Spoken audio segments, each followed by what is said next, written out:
Thank you for listening to Pow Block Podcast, the flagship Nintendo podcast of Boss Rush Network. Do you need even more gaming and entertainment in your life? Head over to bossrush.net where you can find news, reviews, creators, podcasts, and more focused around the content you enjoy.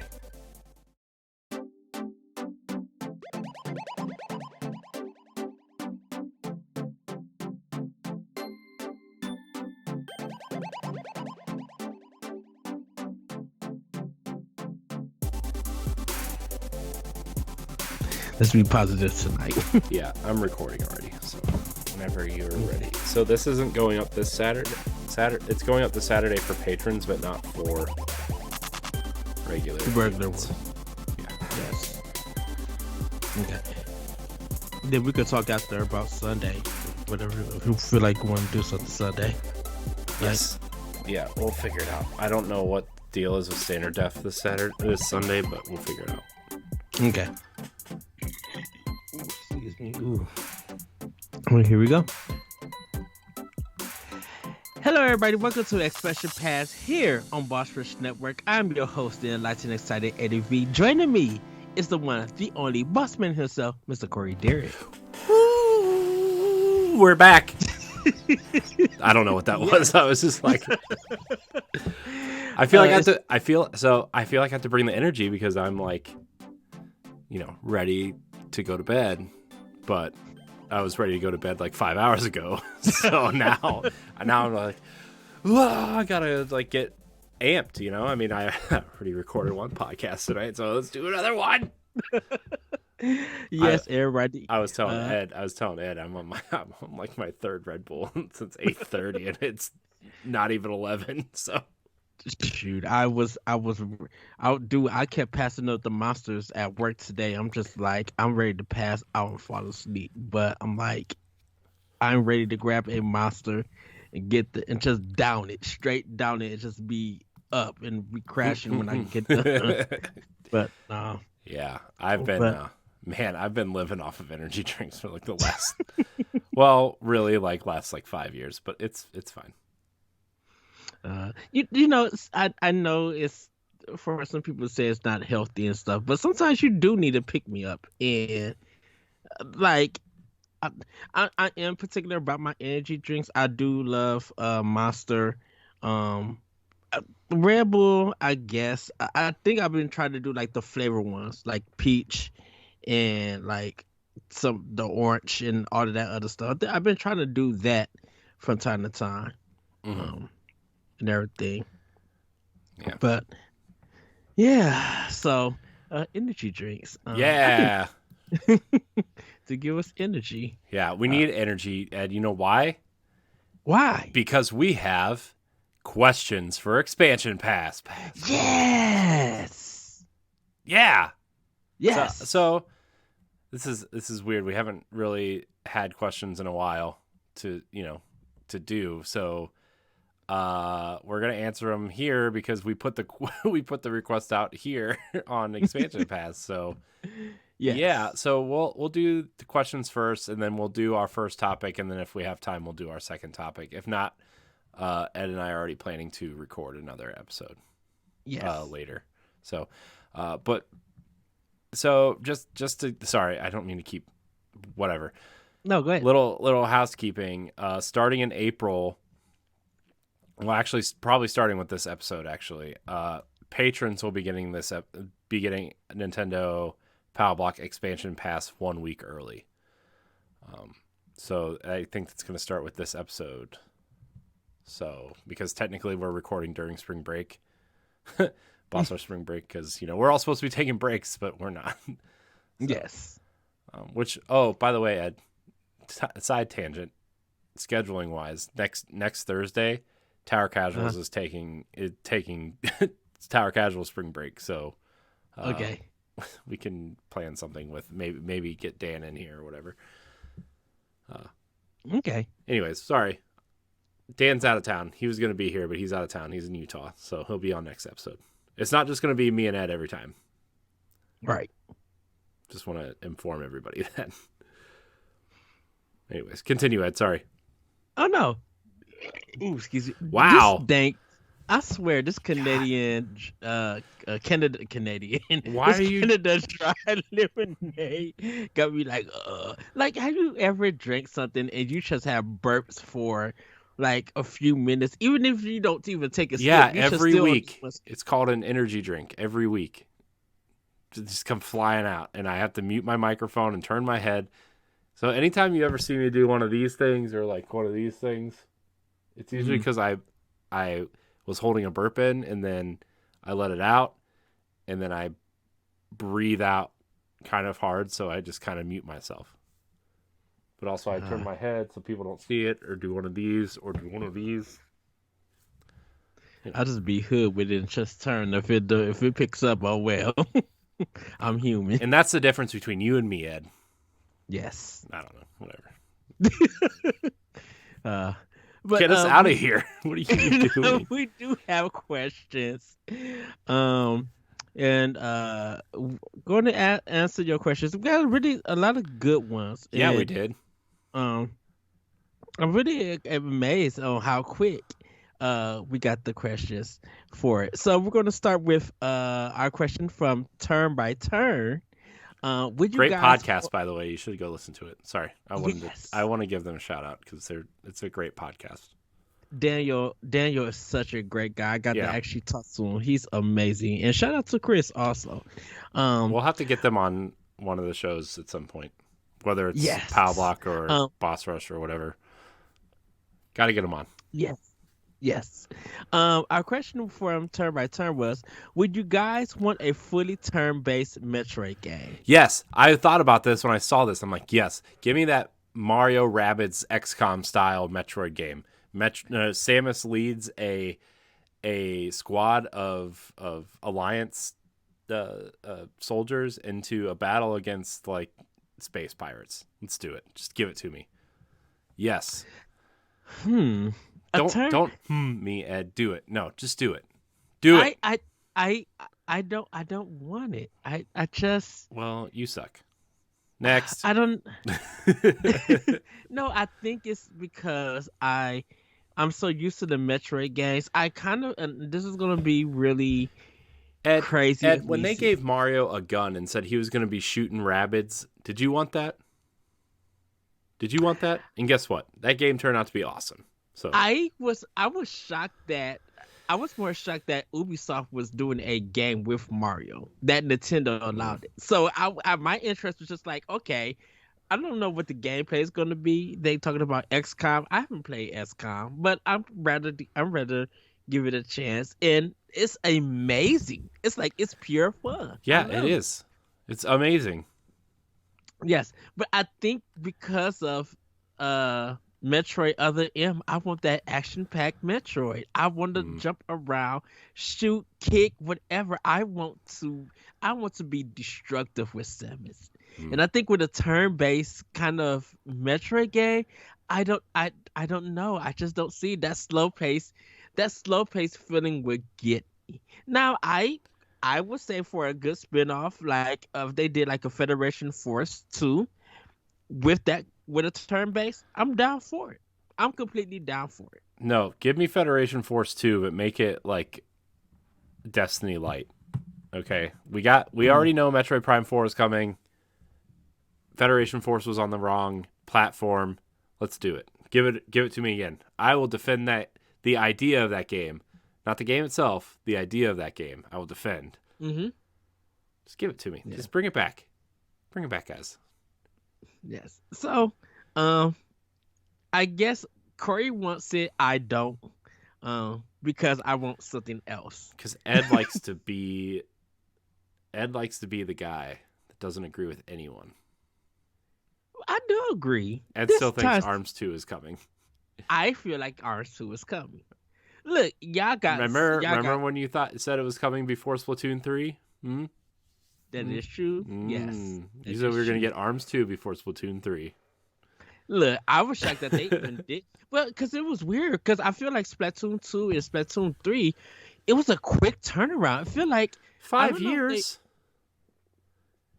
No, because Splatoon 2 came out in 2017. Yeah, and Splatoon 3 is coming out in 2022. That's 5 years. But why does it feel so Why does it Because feel the like Switch doesn't feel like it's 5 years old. That's why. okay?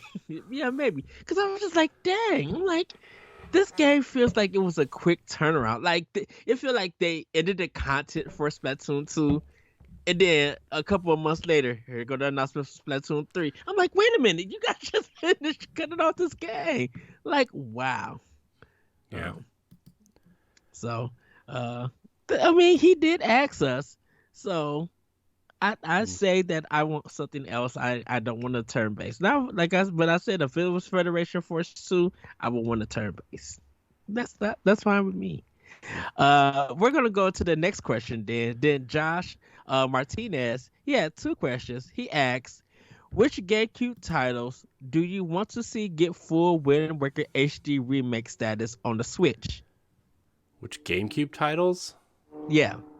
So Oh, I man. definitely want Eternal Darkness. I kind of want that to get that kind of remake and stuff because it really is dark, and I think they could make the game a little bit brighter and really give it some like detail in that game.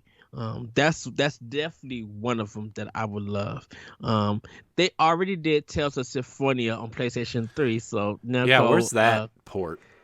oh, We I'm got waiting for Vesperia, which is fine, but like, man, by the way, Tales of Arise, I love that game is awesome. Not on Switch, but it's awesome. Should come to Switch. Yes. There was an article about it that they said they should have brought that game to Switch and it would have sold better. I'm like, it did Yeah, fine on play. That game didn't sell very well at all, and I'm kind of shocked because it's very good. Right. I have the Series X version, and man, it's amazing. Like people really, that's one of the Telltale games that people have been trying to get others to play, like the role playing community, and just like it's too good of a game to miss. Yeah. Man, I'm on like this real Fire Emblem kick right now, and like I've been playing Triangle Strategy, which is like, I don't know, I'm not disappointed in it, but it's not living up to the hype that I wanted it to at this point. I think there's just too much talking. There is a lot of talking in that game, by the way. By the way, Dan posted a screenshot with some dialogue from the game. I'm not going to spoil it, but what is happening in that chapter that he's on? Because I'm just I have not one idea. Oh man. All right, but I have two, Ed. I have two answers for this. Okay. I think one is pretty obvious. I think the original Pikmin deserves something, which I don't think it needs very much work done to it. I just think it needs really a remaster as opposed to a remake. But I would really like to see, and this is kind of a cheat, but I'm going to do it anyway. I would really like to see the GameCube and the Wii Fire Emblem games come in one package. Ooh, yeah. Path of Radiance and Radiant Dawn. So Path of Radiance is the GameCube game. It was very good, very hard, challenging. In the Wii one, Radiant Dawn was a sequel, and it was a lot easier. But I think it's because the Wii was just, they had to make it easier because everybody had a Wii, and to sell games to everybody, you had to make things accessible and easier. And I just think that those games would be really fun to have on the Switch. We don't have any Fire Emblem on the Switch aside from Three Houses, right? I mean, yeah. Aside from the Warriors games, I don't count those, and Fire Emblem is amazing. And we have a rumor, right? Emily Rogers, we talked about it on Power Block a couple weeks ago at this point, where Emily Rogers reported that there is one in the works, and we were talking about the pirate one that was rumored for Wii U long ago. But I would really like to see these games be brought up, maybe given a fresh coat of paint, some cutscenes, maybe some quality of life improvements that Three Houses or even the 3DS games have, right? And just give us those stories and those characters again, because those games are great. Yeah, definitely. I know me and you agree that Metroid Prime needs it. Well, I was gonna say Metroid Prime, but there's already a rumor that the first game is being remade, so I didn't bring it up because Metroid Prime 4 is taking so long that they're going to release the first game. And the rumor was they were going to release an HD trilogy remaster, but now the rumor is they're going to make an HD remake of the first game. Which is like, why would you do the first game and not the other two, you know? Right. That kind of, I would rather just have an HD remaster with some control fixes, right? For the first three than a full-on remake, because those games still look good. You see those games running on the Dolphin emulator already, and they look amazing. Yes. And it's like, well, you don't need a remake. You just need a remaster of the trilogy and put it on the Switch. Yeah. See, I would have said Paper Mario, the 1,000-Year Door, but I'm just like, how do you make that? How do you do a game like that? Well, I mean, like, that's the thing though. Is like the two, like Paper Mario and I don't know. The thing is like Nintendo has been a master of the art style for a long time. Yeah. And anything from GameCube on still looks relatively modern, right? Yes. I mean, N64 looks really dated, right? I mean, the polygons and everything. But like you look at a game like Luigi's Mansion or, you know, Pikmin or even Metroid Prime, it's like their art direction and the art style fits to where like, yeah, they look a little dated, but they can still, you give them a little bit of a fresh coat of paint and up-res them, they're still going to look great, you know? Right. I think it's more of the third-party games that were probably needed than a lot of the Nintendo games and stuff. Yeah, like but we don't need third-party games. We already decided that. I mean, you just want Ikaruga to come back, Ed. I mean, Ikaruga's already on Switch, so I don't have to worry about is it? that. Yeah. Oh wait, we Switch. talked about that at one point because can't you play it vertically? Yes. Yeah, that was one of those games that you could flip the Switch sideways and play vertically. Yes, that was when Nicholas was in a good time before all those stories and stuff came out about their company. But I kind of would say like, okay, so I'm the weird one as usual. We know. Wow, another revelation by Ed. We're not gonna do this tonight. Ed's had a trilogy of revelations in the last couple weeks, folks. Hold on, what's the trilogy? I don't know. You said something. You said that you were a Nintendo fan on the Boss Rush podcast. You said Yeah. something last week on Pow Block that was pretty revolutionary. I don't remember what it was. I just forgot. I'll have to look at it. And then this one, Gosh, being a weird one. No, because like Odama, which is that Sega pinball strategy army game, mm-hmm. like and Skies of Arcadia, like I would love for that to come back and get an HD. Yeah, some of those Sega games I would like to see. Skies of Arcadia. I wouldn't mind seeing the Sonic Adventure games. You know, I think Sega did a lot of interesting things, and I mean, obviously Sega is doing great with their Atlas acquisition, but I mean, like, mm-hmm. I mean, you think, well, I guess Monkey Ball, they just put that big package out, but I mean, you think of Sonic Adventure, you think of Billy Hatcher, Crazy Taxi, you know, like even, well, I guess Phantasy Star still exists on Xbox, but you know what I mean? Like they did a lot of cool things that could probably do really well in an HD remake. Like, where's our Dreamcast collection, by the way? Okay, that's what I'm waiting for. Yeah, where's our Dreamcast collection? Come on, Dreamcast Boy. Wow. Yes. What a console. His second. Oh, you got anything else, Corey? No, I'll wait to interrupt you when you start talking. Okay. Our second question is, what 2D games would you like to see get a remake like Trials of Mana? So, Trials of Mana, for people who don't know, was kind of like the third Mana game in the series. There is Collection of Mana that is out on Switch that showcase that game because it never came to America after Secret of Mana came out, and then they remade Trials of Mana into like a 3D game, so it kind of looks a little bit like Dragon Quest in its art style, but it's more action packed in this 3D environment. Now 2D games that we would like to get a remake, like Trials of Mana. Um, man, so Final Fight already had Final Fight Streetwise, and that didn't do so well. Um, Only Ninja Ed knows Turtle, about that.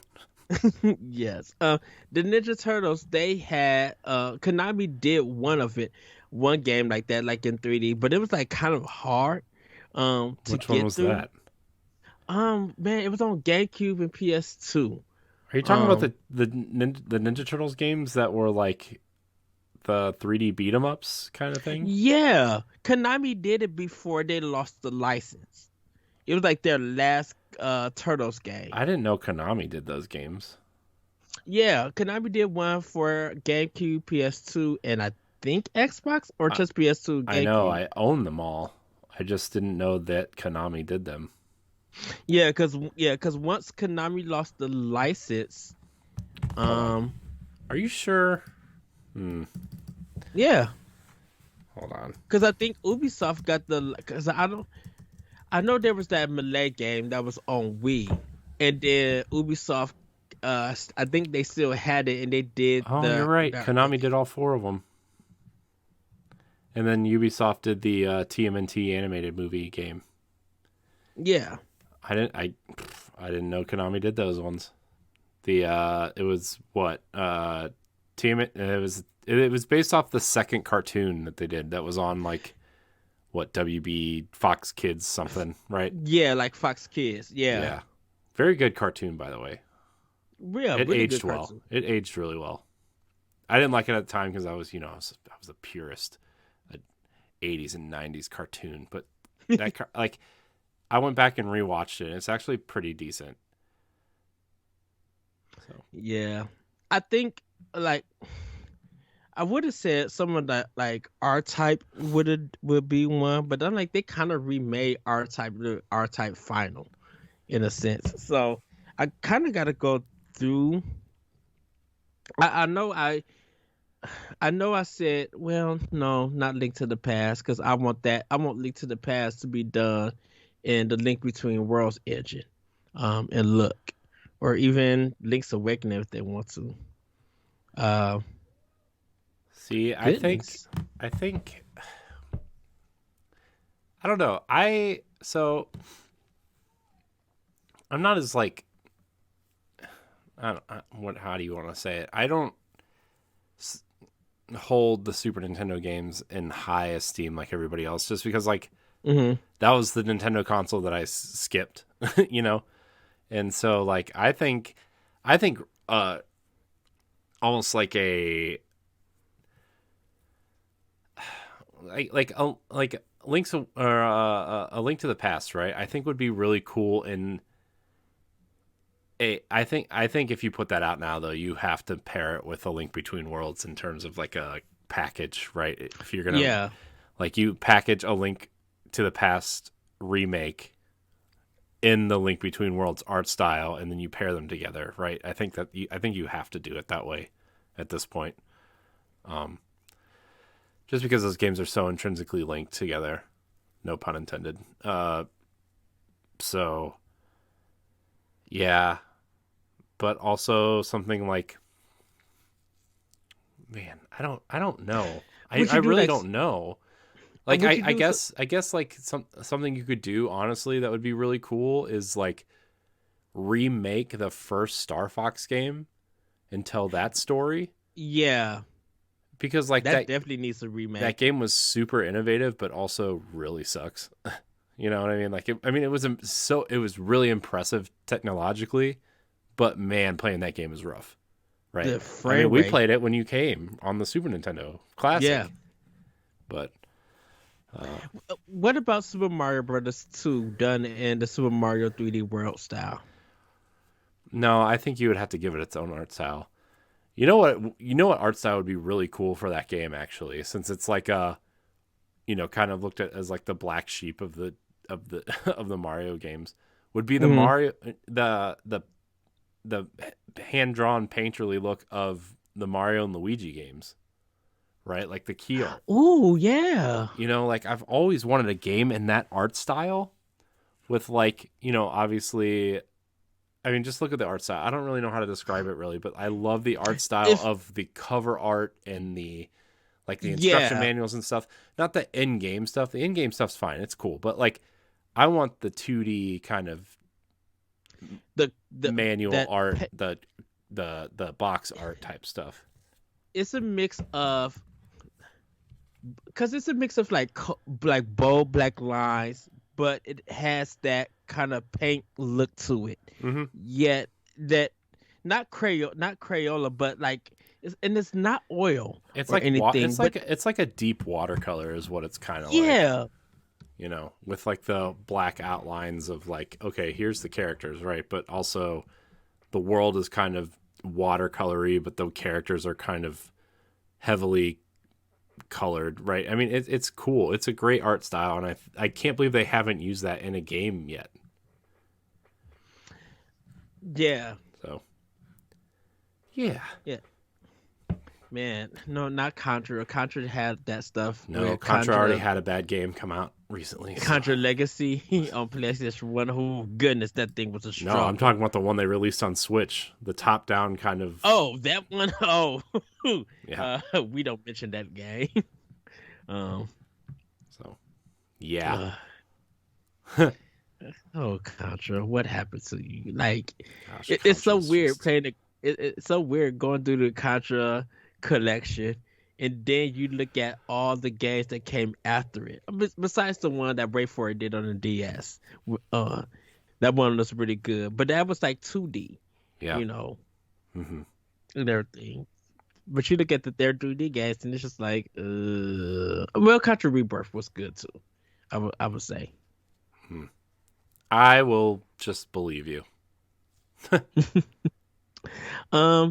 Any games from you, Corey? Any more? I mean, I don't know. I don't know. I think they could remake the first Legend of Zelda. I think that would be like a really interesting thing to do for the like. I know we're like way far away from that at this point, but like for its 50th anniversary, I think that'd be really cool to remake the first game. Okay. When we were talking about that demo for it, I started thinking, when you mentioned it, I was just like, man, we could keep this style. We could keep this. Like, I would love this to be like a bonus level. I kind of would love that first Legend of Zelda be done in that style, in that look. No, I mean, I want it redone in like 3D, full on 3D, just recreate the entire world in 3D. Oh, yeah. And like, you could run around like Breath of the Wild, and yeah, I don't know. I just think that would be really cool. Yeah. So, anything else, or is that it? No, that's it. That's it. Did you get any more questions or anything? Hold on. Nope. That's it. That's all we got. Thanks for the questions, guys. Appreciate it. Yes. Truly appreciate it. Well, send more. We're gonna get into this topic, and it's gonna kind of be a little bit serious, everybody. And you know, we here at our Expression Pass, we like to have fun. You know, and no have fun. Really Video games aren't fun, Ed. Don't you know that? They are fun. Video games are not fun. They are hard.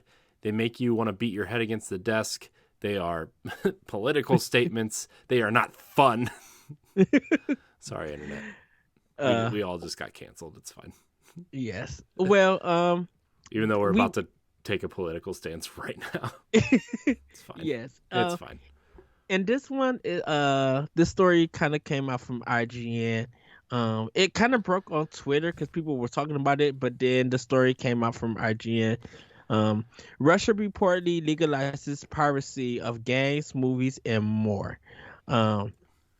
Russia is reportedly easing its copyright laws to offset sanctions imposed by Western nations in response to its invasion of Ukraine.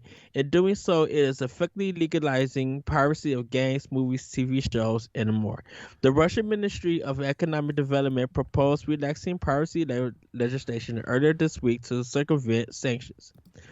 He states the possibility of lifting restrictions on the use of intellectual property contained in certain goods, the supply of which to Russia is limited, is being considered, said the ministry. This will smooth out the impact of on the market of breaks in supply chains, as well as the shortage of goods and services that arose due to new sanctions by Western countries. According to local media in Russia, the government has now announced that Russian companies have no obligation to pay patent holders for the use of intellectual property from any countries that have sanctioned the country. This has effectively legalized piracy across the nation.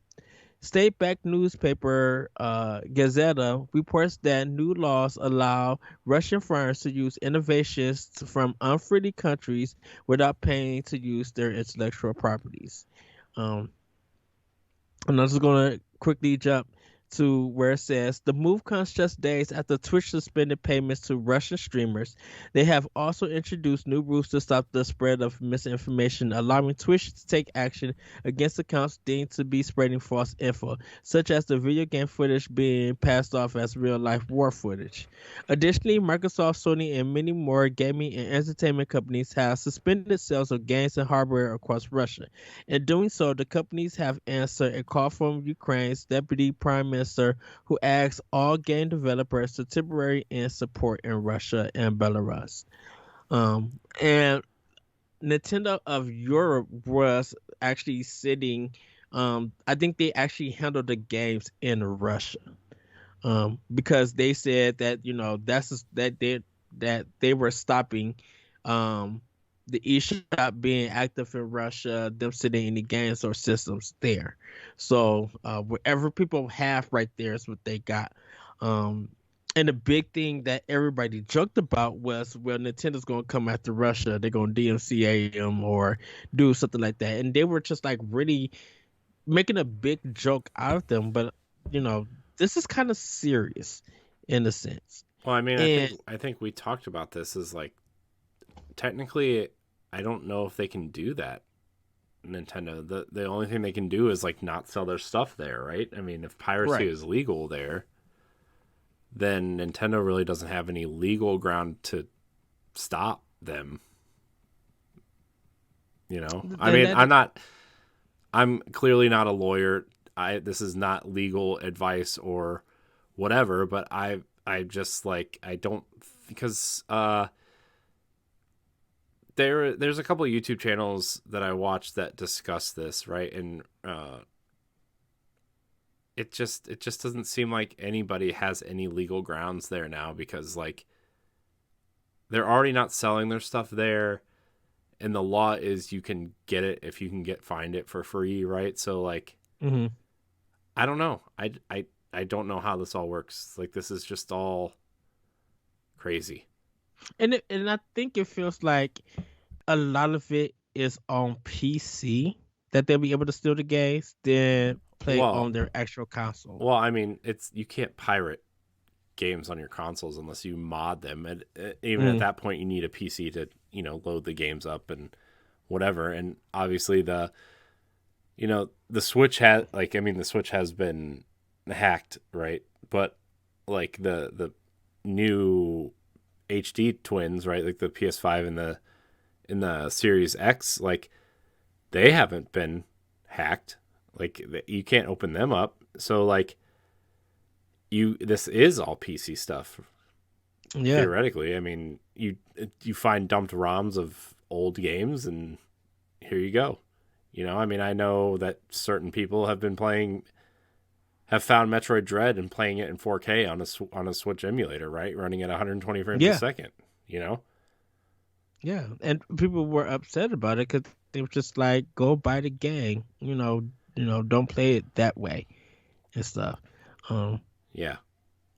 And because I don't know if your OLED does this, Corey, but like every time I click on the game on my OLED, the system is checking to see if it can be played. And I remember it's because your first Switch is your primary Switch, and to play games on a second Switch, you always have to have it connected to the internet, unless the workaround for that is to. What is the workaround? You have to like log out of the eShop on your main account, or go into the eShop and deactivate it as your primary account, and then the next console you log in as into the eShop becomes your primary console. Because I've done it, 3 times now, and it's really simple to get your whatever console you want as your primary one to be your primary one. It just takes a couple steps.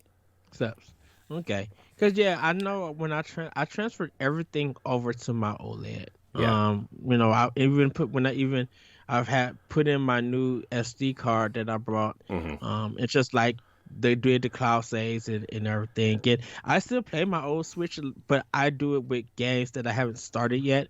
Like in my old Switch, I got Dragon Quest 8 going on, and I got it during the cartridge and stuff. And so seeing this and everything, I'm kind of on a set of two minds. That I wish they didn't have to go this route, but I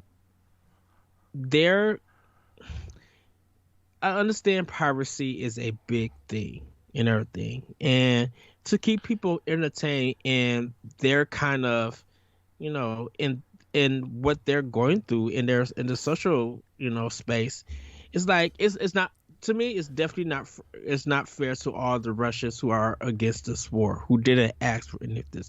Of course, Ukraine is worse. It's literally worse. Like, they don't, a lot of their stuff they are going through is worse than what Russia is going through. This piracy stuff, Ukraine's in survival mode at this point, right? I mean, look, if somebody in the Ukraine is worried about playing a video game right now, they like, their mind's in the wrong spot, right? Like, I think they just need to. This whole war has been just really stupid, and it's not even the Russian people's fault, right? It's the government. It's one person declaring all this, and like, it sucks. Like, I feel bad because, like, you see a lot of these Russian protesters and stuff protesting the war and stuff, and it's like, it really sucks. It really sucks for them. Right? It just, I feel really bad for everybody that doesn't want to be a part of this. You know what I mean? And today, as of the time it's recording, there was a bombing at a theater where people were taking refuge, right? And there was a ton of casualties, and it's just like, man, as somebody whose job during the day is social media manager of a company, and trying to figure out what kind of stuff to pause on social media and what kind of stuff to send out during all this is just like, it sucks because I have to keep an eye on this war because it affects my job, and then, like, I kind of, I see what the media reports, so I don't really know what is what, but I mean, as somebody who kind of has to pay attention to this more than most people are, I think, in terms of whatever, it sucks seeing this stuff. It really does. So. And I think people just make it fun. Of course, they're making fun of Nintendo. They're getting a big laugh of it because of what Nintendo does when people make fan games, or they take their intellectual property and take the sprites and do whatever they want to and stuff. And Nintendo is on them. But the thing about it is, I feel like, the Russians who need entertainment and stuff, they have to go. They feel like they had nothing else to do but go this route to be entertained, to not be into the current affairs of stuff, but to keep up with the entertainment that's going on and everything. Because I don't know how their internet servers are going there in Russia and stuff. Now it's literally just like, if they can't play games on any of their consoles, they have to have a PC that could run these games and be able to play them. I mean, it sucks that the streamers and stuff, they can't even get paid for the stuff, for the games that they actually bought and purchased and that they still streaming. Yeah, Twitch is still showing it, but it sucks for them that they cannot receive any benefits from this. Um, and it got to me to be like, man, what if that happened to us? Like, if we couldn't play the games that we purchase um, from these companies, and we had to pirate them in order to stay uh, relevant with what we do, when we podcast, when we write about games and stuff.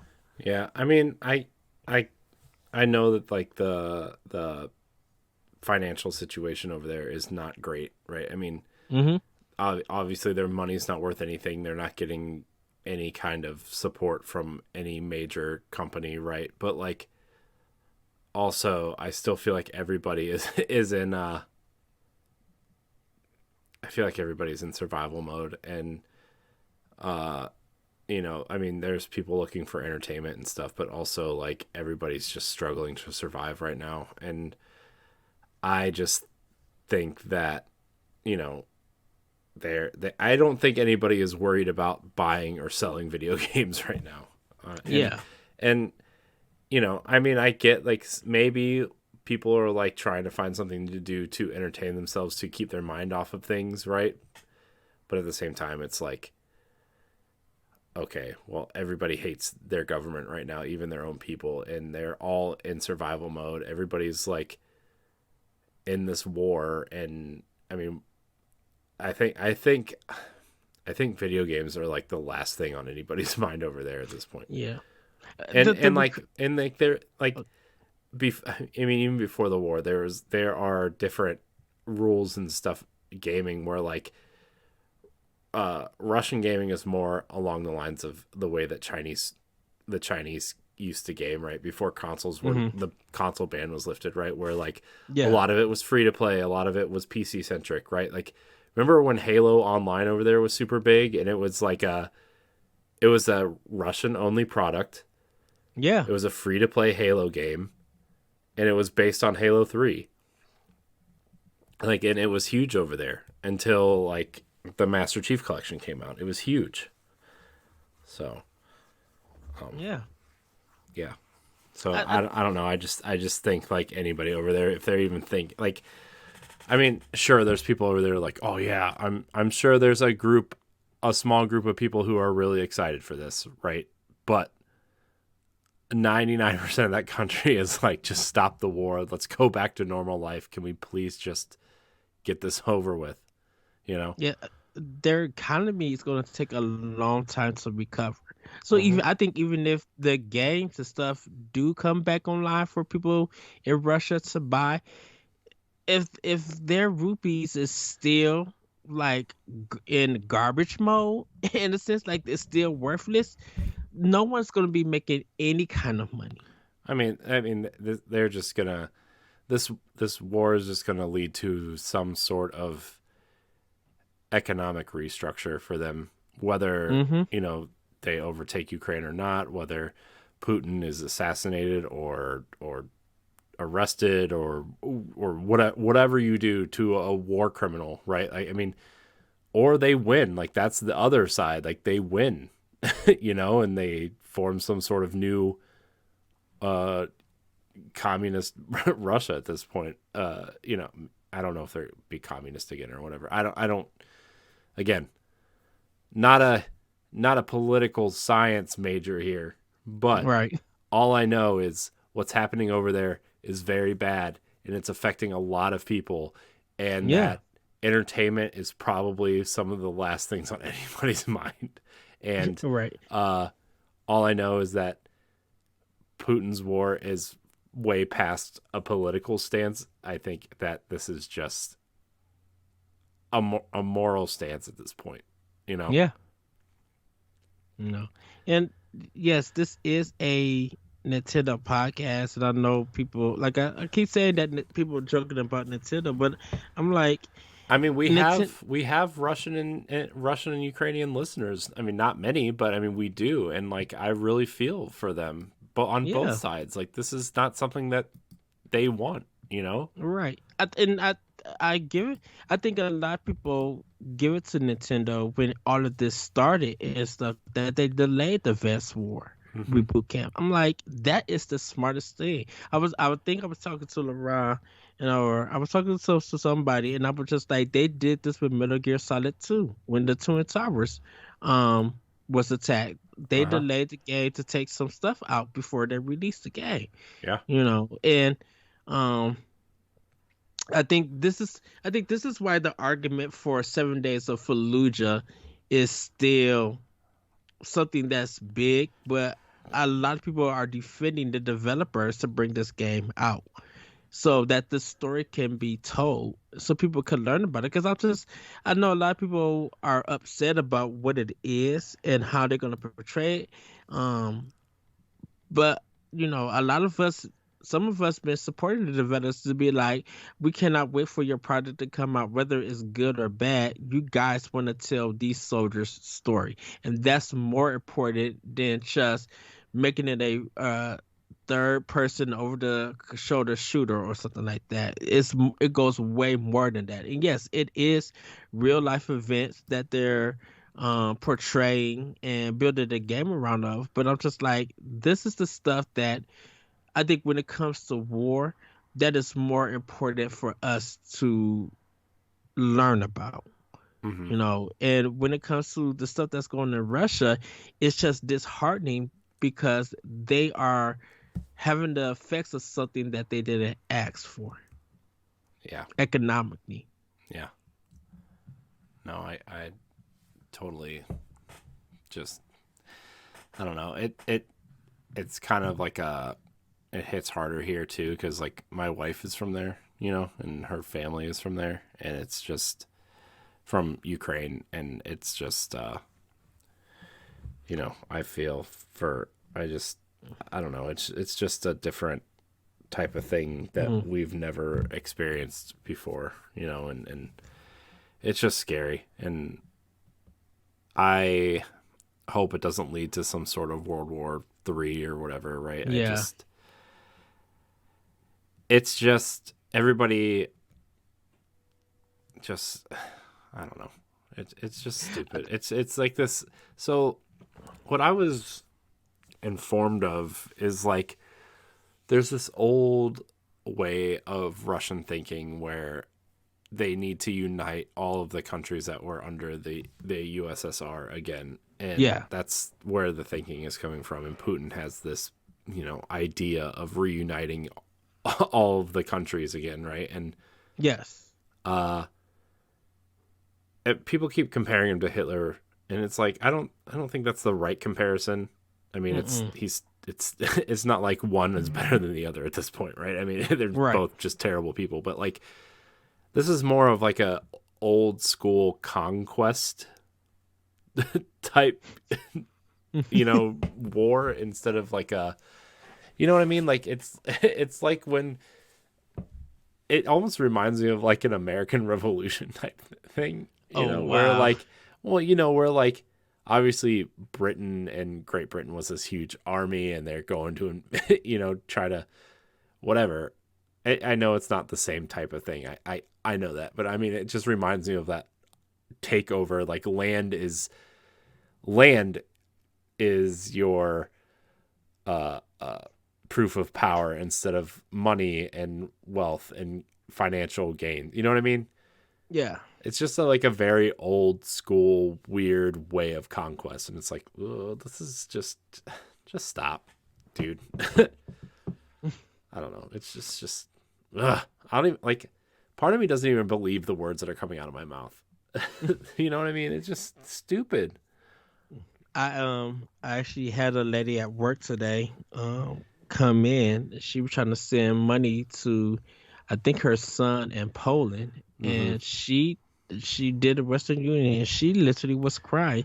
Yeah, and she was just like, I mean, they're close to Poland now. Like Russia is close to, because I mean, I think Ukraine and Poland border each other. I think is, I don't know. I'd have to look at a map, but like I know a lot of Ukrainians are fleeing to Poland, and it's getting extra scary in Poland right now. So she was like, she was literally in tears, and the associate was comforting her. She's just like, I completely understand and everything, and she was just like, she was really thankful for, being able to express it, and but it's still sad. I'm like, man, you leaving the store. You're happy that we heard your story and how you feeling, but it's sad that you leaving the store sad Yeah. and worried about your son being affected by all of this, Yeah. you know. Mm-hmm. And I think it's just like you really got to look at this in a a human. You got to look at this in a human way, in a moral way, in an ethnic way, and stuff. You can make all the jokes that you want to with Nintendo and all the stuff. That's fine. You can do all of that. But I'm just like, when it's suffrage like this, it's really effective. And like you said, Corey, if you're thinking about video games being important and stuff, your priorities got to change and stuff. Because Mm-hmm. if this is something that was happening to you, and other countries were looking at it and talking about it, you would be like, why don't you guys help us? Mm-hmm. We're suffering. We're going through this stuff. Yeah. You know. Mm-hmm. So, any final words, or you want to No, move just to? everybody involved that just everybody stay safe. I know that's like a dumb thing because we're halfway across the world and can't Mhm. really do anything, but like that doesn't that doesn't mean like we don't care, you know. And just I hope everybody's safe and careful and gets out. People who can get out. People who can't get out, stay bunkered down and safe. And Yeah. so, Well, you want to get to the last part, the last discussion? yeah, we might as well. By the way, did you see that Hogwarts Legacy was announced for Switch today and it's coming in the holiday? No, Yep. wait. And When? it's getting a physical copy When did they announce it? Was it during after? it was after the state of play. I watched the state of play, Hmm. and I know they said yes, everybody, it is coming to Xbox, Yep. but I didn't know it It's was right. planning on Switch. I'm looking at the page right here. Hogwarts Legacy for Nintendo Switch. You can pre-order it right now for $52.07 on Amazon, Oh and it has wow! complete multiplayer functionality on the Nintendo Switch. I bet that version is not going to run great, but guess what? We run a Nintendo podcast, so we are going to do it. I really wonder. That's Where, crazy. This is supposed to be like a live service game, right? not that I know of. No, Or is it just like a kind of like a co-op RPG? it's like it's it, from what it looked like. It looked like it was a single player adventure game. It's no, it's a multiplayer RPG. I know that. Really? I thought it was a live service game. No, the way that when I was watching the state of play, it looked like it was kind of just a one person adventure game because they was talking about you could meet other people in like in game characters and like do side quests and help them out. Um, Yeah. they didn't really talk about the multiplayer aspect of Oh, this. I thought it was a multiplayer game. Oh well, maybe. I mean, whatever. Okay, never mind then. You know, Well, guess what I'm getting it for? Xbox No, Ed. Switch. I'm 1,000% committed to playing third-party games on Switch again. Okay, Okay. look, we're running a Nintendo podcast. We need to make sure we have all of the information to give people. That is true. I Also, know a lot. this would be like a really fun handheld game. I feel like at some point if they do it right. You know, I feel like Yeah, this could be like a really neat thing. yeah. I think so. I think it's this half and half thing with it. Is that with J.K. Rowling, people don't want to support her, but if they don't buy the game, they're not really supporting the developer. I mean, And some people they already it's say her property, and like whatever you think about J.K. Rowling, Mhm. I don't care what you think. Like Harry Potter it's one of those situations where you have to separate the artist from the art. at this point, Yeah. right? And Harry Potter is so much bigger than J.K. Rowling at this point. You know, and you know, regardless what you think of her, there's a lot of people at Avalanche working really hard on this game. And I think that you need to support the developers and not the original creator who wrote this book on a napkin in 1996, right? So, you know, I'm being serious. You know, I get like you don't want to support her, but you don't support her by not buying her next book. You like, you know what I mean? You act on that by not buying her next novel. You don't do that by buying the game. You know, the game is WB, the game is Avalanche, right? Mm-hmm. And so, yeah, that's... You know, it had a different developer name on it. It was like Poke Dance. Oh, it's Portkey Games is like the banner for Harry Potter games. It's like a Warner Brothers banner for Harry Potter. Okay. A portkey is like a object that can teleport you from one place to another. In the Harry Potter lore. Okay. So it's like the game, like it's like a play on words, right? Because the portkey is transferring you into this world, right? Mm-hmm. So I don't know. It's clever, but also very confusing to people who don't understand. Ed's getting a phone call. Hollywood Ed, answer it on live on air. Do it.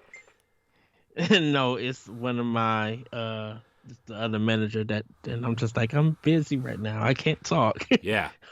We're podcasting, you jerk. Yeah, sorry, I have to cut the phone off. I'm sorry about that, everybody. It's not okay.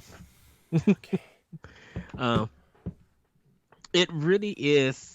Yeah, I think they did it so they wouldn't be able to put J.K. Rowling because they don't mention her at all in the state of play. But they don't need to. She doesn't need to be involved in everything now, right? It's like, I mean, it's like Disney at this point, right? Like Disney, the Disney family is not involved in Disney at all anymore. You know, it's just, I don't know. I don't care what people think of J.K. Rowling. I think this game looks awesome. I'm going to play it. I'm a big Harry Potter fan.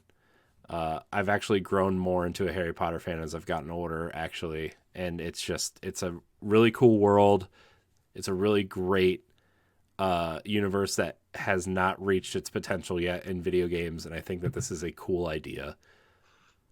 And I think people who don't buy it because of whatever their reason is, I think they're going to watch the streams of it. I mean, if they don't buy it, they don't buy it. That's fine, right? Like I'm one of those people who's going to buy it and is going to buy it on the Nintendo Switch because now I can play it in handheld mode and tell you guys all how much it sucks or is great. Yeah. Well, that was our science center conversation. Yeah. We land on it. Sorry, everybody. So for our last portion of the game of the show, and I really want to hear your thoughts about this, Corey, because I remember when we started Nintendo Pop Block, and we was going to do that was so long ago. I know. By the way, side tangent. I apologize to anybody in advance, but I didn't realize that all the episodes weren't on the podcast feed. So I'm going to start adding them slowly to the feed, and I'm sorry in advance if you get old episodes that show up, because sometimes when you upload episodes, even if you backdate them, they still show up. At least on Apple Podcasts, they'll just instantly download. Yeah, because it still thinks it's a new episode even though you backdate it. So I'm sorry in advance, everybody. Okay. Well, I brought our old episode into the Pop Block and Wii U because we was talking about Nintendo getting into HD graphics and stuff. You know, the Wii U was their first HD, and the reason I brought it up is because I asked Corey, I'm like, do you think Nintendo is ready to do 4K gaming? And I understand, like, you know, the 1080 HP, the 720, like the frame rate and all that stuff, but we didn't expect Nintendo to really take advantage of HD and make games look so good with their graphics choices and this high def quality. So to see what they could do with 4K. I know we talked about that. Is it the NVM2 chip that they found with Mm-hmm. the ray tracing and all of that stuff? Yeah. I know we had that discussion, so you guys could check that out. Um, if that chip is real, let's just say, and it does produce 4K gaming, do you think Nintendo themselves are ready for it? Like, what can you see come out of them? I mean, at this point, man, I don't know. I mean, we saw what they did with the Wii U, right? And how Hmm. cool that was, and seeing Mario in HD for the first time, even though, right, because it was new Super Mario Brothers, but still, like, seeing that for the first time really just, I mean, we already knew Nintendo had a great eye for art style and everything, but this was like next level and made everything just that much more vibrant, that much more beautiful and everything, right? And then we saw Pikmin. Obviously, we still kind of talk about Pikmin 3 in terms of Yes. fidelity, like the intricacies of even the fruit that you True. see. Yeah. So, I mean, yeah, I mean, I think Nintendo could handle 4K. It's not going to be like, here's the thing, 4K is different than texture fidelity and graphical fidelity, right? And so like I think when you talk about Nintendo in 4K, I think you seeing Breath of the Wild in 4K is different than when you see something like Horizon in 4K, right? I mean, Yeah. Horizon Zero Dawn is what I'm talking about for PlayStation 5. And it's like, or Forbidden West, I guess, is the new one. Anyways, my point is like, Nintendo knows what they're doing. Obviously, they're always late to the party, but when they arrive big, right? And Yeah. even though the Wii U didn't sell well, I mean, Mario Kart 8 is still one of the best looking HD games, right? And that game is what? How old is that game at this point? 7 years old, 8 years old. Yeah. Which, by the way, DLC's out for the first wave, so you should check that out. I think with the DLC, with the first wave, I think it's because of Japan. It's like the 18th in Yeah, it. yeah, So I think they kicked it on and just be like, oh, this is just for worldwide. yeah. But I mean, it's obvious. And then we saw games like Breath of the Wild and Mario Odyssey and Xenoblade 2. Like those games all Hmm. look amazing in that first year, right? Of Switch. And so I don't know. Nintendo in 4K is going to be interesting because their art style doesn't it's their art styles kind of lend themselves better to 4K than something like Horizon or God of War, right? Yeah. Because it's kind of like when you watch a movie in 4K and you watch something that's live action, and then you watch something that's live action with some CG visual effects, and the visual effects always look better. And then you watch like a Pixar movie, which is, animated movies always look way better in higher fidelity than you know live action stuff. Yeah. And I feel like this is going to be where Nintendo will actually shine in certain ways. Not every way, right? Because we've talked about Horizon Forbidden West and how much I would really love a Zelda game look like that at some point. Like I would love, like even if remember we talk about the Wii U tech demo all the time as well. As like, Yeah. man, I really want that Wii U tech demo as a game. Like I want that as a game. Yeah. And I don't care if you go back to the old style or what, but like I want that as a game. Even if you wait till Breath of the Wild is done, I don't care. I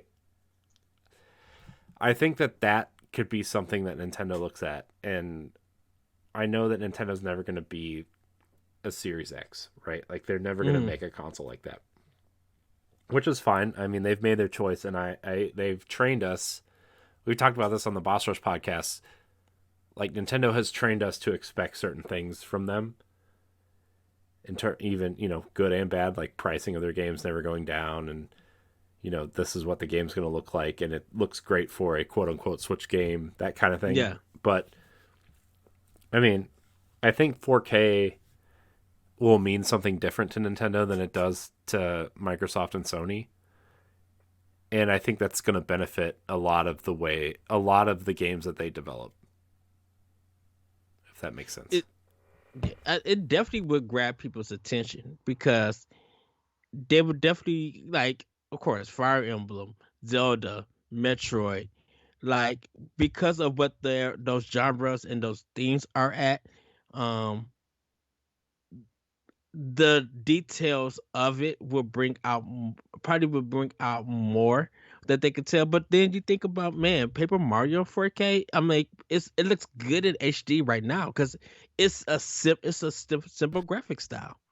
Um, even I mean, Kirby that's and Yoshi's. I mean, Like, yeah, I mean that's the thing though, is like the art style is fine. Like it benefit like 1080p is all Nintendo needs because there's not much more they can do with the 4K stuff, which is okay. Like I understand people's wants and concerns for a 4K Switch and stuff, mhm, but on the other hand, it's like, well, I also think Nintendo games look great as they are. I want a more powerful Switch because I want Breath of the Wild to run at a full 1080p and 60 frames a second. I don't care if yeah, it runs at 4K, 4K is great.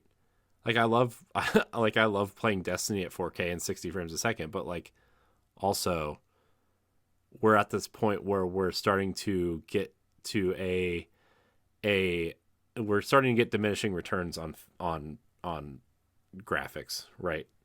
mhm, Um Depending on what game is developed and who developed it and everything, right? And so what I would rather them focus on is really nailing down things that would benefit gamers as a whole, like load times, reaching that yes, 1080p mark with Zelda. Because I mean Breath of the Wild, as great as it looks, still only runs at 900p docked, right? mhm, And still only runs at 30 frames a second sometimes, right? And so right, that's where I want to see Nintendo improve is like, hey, get get the quality up to at least 1080p and 60 frames a second. I think there is hardware available to you, Nintendo, that can do that in a handheld mode session, right? Like, right. okay, yeah, I get the OLED screen is only 720p. I'm talking about when it's docked, I want it at 1080p, right? But I still think that they need to figure out the frame rate stuff now. For their Which, for their bigger games, I'll say, because I think Mario Odyssey runs at 60. Uh, but I know that Xenoblade only runs at 30, and I know that Zelda only runs at 30. I'm talking about like their bigger games, need to run at 60. yeah, which I think we we may see in the future. Um, I think even if they don't hit 60, I think if they're good at blending and faking some of that stuff. They're really good at it because you you actually don't pay attention to what's going on unless you're looking at like Digital Foundry when they're breaking it down. You're so into the game and the action and what's going on and stuff, you don't even think about it in a sense. Yeah. I mean, yeah, I don't know. I wasn't like big on 60 frames a second, to be honest. I thought like, if it's a steady 30, it's fine, right? Cuz like Hmm. for the for you new people here, I'm a big Destiny fan and I played Destiny at 30 frames a second until like a year ago because there was an update for the new consoles and I am a big believer that 60 frames should be the new standard no matter what. And It I feels think so good at that mhm. speed. Like, And like let's talk about Bayonetta 1 and 2 for a second, right? Those games run at 60 frames a second, but they're cutting the fidelity and those games only run at 720p. And like yeah, between 1080p and 4K, like it's noticeable, but it doesn't like bother you. But you look at a 720p game these days, and it's like, oh my gosh, what are you doing? hmm And that's where I'm at now. Is like, let's get those. Let's get this going now. Okay, let's fix this. And that's where I want a more powerful Switch. I don't need it to be an Xbox Series X in portable mode, right? Right. I know I just said this. I don't need it to be that, but I do want a more powerful Switch so it runs the games that I own better, and that it bumps those fidelities up to 1080p when I'm in docked mode, and I can run it at a flat 60 frames a second and know that it's always going to run at 60 frames, whether like I set the entire field on fire and blow up 3 Guardians, right? Like I just want it to be smooth and crisp and not have to worry about, running a slideshow on my TV. Yeah. So that's where I'm at. And because I think battery life is definitely going to play a part with that. But we may never know. It may be a stronger battery life. Who knows? And everything. It's going to be very interesting. And I think even if they don't do 4K, I'm fine with the 2K thing. I think people have said that they were fine with that too if Nintendo go 2K. I mean, I'm okay with 1080p. Like I'm seriously okay with 1080p for Nintendo games. It's fine. Is it like would I love 4K? Sure, but 1080p is fine. I'm more worried about like the console being powerful enough to run third-party games at some point, or it because I mean we're already seeing like. We just talked about Hogwarts Legacy. I'm shocked that game is coming to Switch.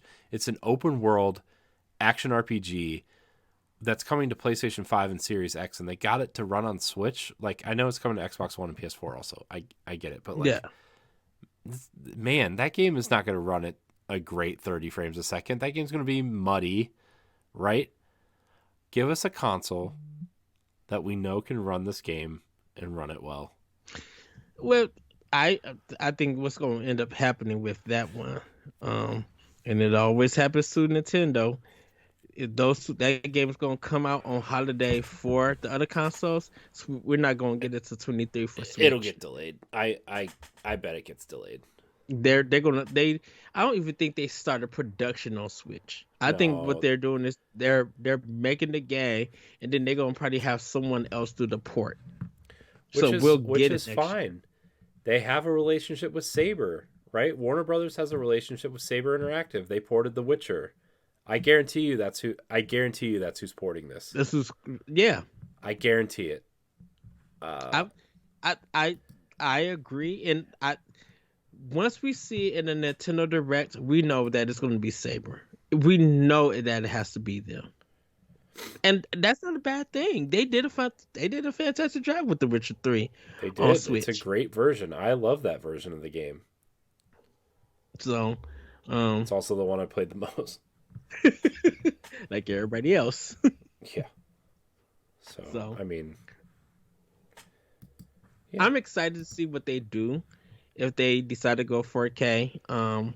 Whatever the new Switch or wherever their next console will be. I would love to see what games they make that really display it and everything. That it's just not. It's just to me. I hope it's just not a marketing word that they throw out. I really hope they just be like, yeah, we do got games running at 4K, or even if they don't mention it, to be like, yeah, it could go up to it, but. It's gonna be more about this is the art style. This is the game. I mean, that's how Nintendo's always been. I don't care, right? I mean, yeah, I don't care. I want Nintendo games to run and run well, and I want them to have third-party support. Yeah, but I think it's like the specifics they don't really talk about. Like, they don't really market this stuff. They'd be like, "Oh, this is the game. This is how it looks. This is how it plays. This is a cool idea that you could do," and that's it. Yeah. If you want the 4K stuff, go ahead. Fine, read it. This is what's in the system. Blah, blah, blah, blah. We care about the games that we want to show you guys what we could do with our system. Yeah. So. Yeah. Well, I think that's going to be it for Expansion Pass, everybody. Yeah. That was a good conversation. Great questions. Yeah, give us more questions, guys. Even if you just... Oh, by the way, anybody who's listening to this, the Pow Block Podcast Twitter account is now open. So if you have questions, tweet at Pow Block Podcast. We're working... Man, this chair is so squeaky. I'm sorry, everybody.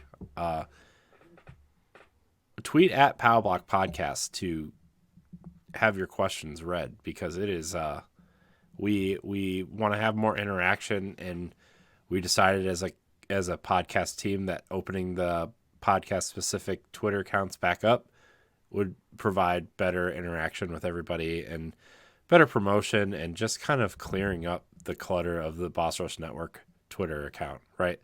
I mean, not that it's cluttered, but like we have a big writing staff now, and a lot of the writing we need to get that promoted through there, and we don't want to clutter it up with podcasts or clips or promotions. So follow Power Block Podcast and get us your questions there. Or you can email us at nintendopowerblock@gmail.com. You can always do that too. Yes. Okay. Corey, where can they find you? You can find me at I am CoreyNHD on Twitter and Instagram. You can find me hosting the Boss Rush podcast, which is moving to Fridays now. Also, by the way, we're trying to clear up the schedule again. So, yeah, find it on Fridays now, and find me on the Power Block. You can find me on Standard Definition. You can find me on a bunch of things. So check it out. Yes. You guys can find me on Twitter at that retro code. You can find me on Nintendo Power Block on Mondays at 7:30, 8:30 Eastern Time live. You can catch us on Wednesdays for the podcast in audio form on Anchor FM and other podcast apps, and for the recorded show. Of course, check out Expression Pass. That will be dropping 1 week earlier for Patreon, and 2 weeks later for those who want the free feed. Yeah, and I think that is about it. Everybody have a great week, have a great weekend, and we will see you next time on Nintendo Power Block Expansion Pass. Bye, everybody. Bye.